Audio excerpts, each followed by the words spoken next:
Barley wines? More like barley wines, because there ain't no grapes in these here bottles.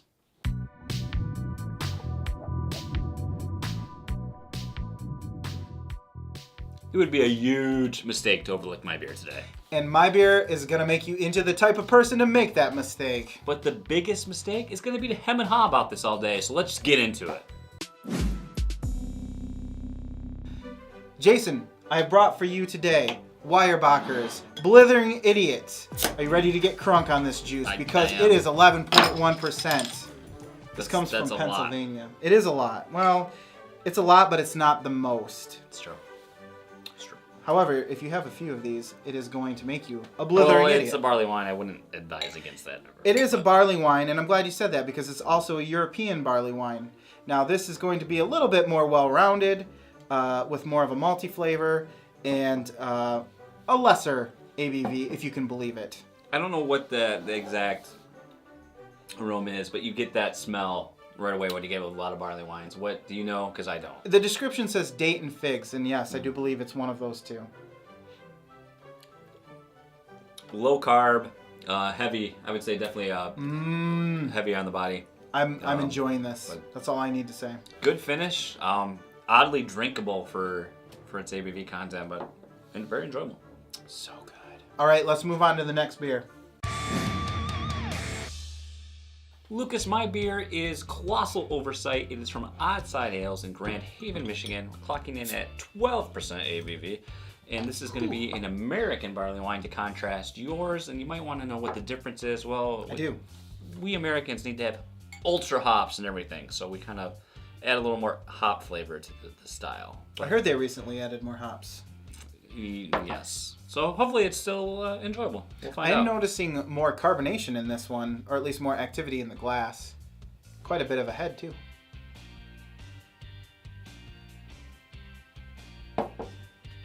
Yeah, I would agree with that. I do see a lot more activity there.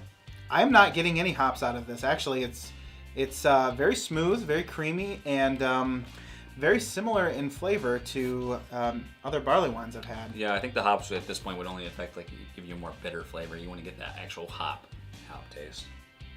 Maybe in the back end, a little bit of bitterness, kind of like the aftertaste almost. So, still very enjoyable. Similar aroma. I have a little more carbonation here. About the same, I'd say. Similar body. Overall, good flavor. I don't know. I think we got enough here to score it. Let's do that, and we'll come back with our overalls. Lucas, we have tasted both beers. We have scored both beers. We have. Let's talk about them. Let's start off with Blithering Idiot. Oh, yes. So good. Blithering Idiot. I haven't tried a lot of barley wine styles, but man, this one is so good. I don't know if it's just like your typical European style of barley wine, but good Lord, it's so good. I loved it. I ended up scoring it a 4.12. So it's not perfect, but there is two categories that stood out for me. Taste and smell, both. Not just one or the other, but seriously both. I love the smell, love the taste, and overall satisfaction. I mean, I like this style, so obviously I'm going to be biased. I am perfectly okay with making this like my benchmark for a barley wine. I think so, because it's just great overall. I gave it a 4.08. Very good. All right, let's talk about my beer, the Colossal Oversight. Give me your quick hits, Lucas. Sure. Pa-pow!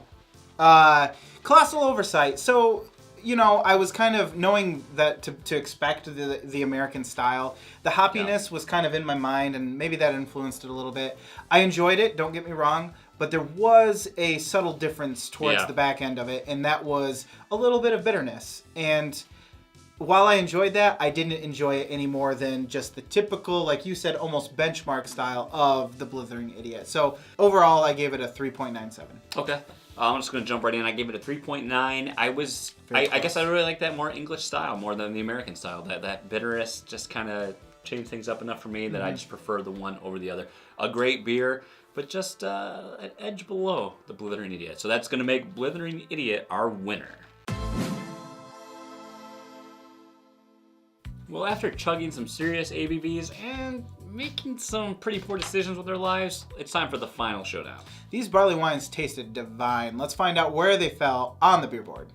it's pretty clear that we really enjoy this style because Blithering Idiot is now moved into 3rd place, and then we have actually Colossal Oversight jumping up into 4th. So knocking a bunch of stuff out of the way, taking 3rd and the 4th spot on the beer board.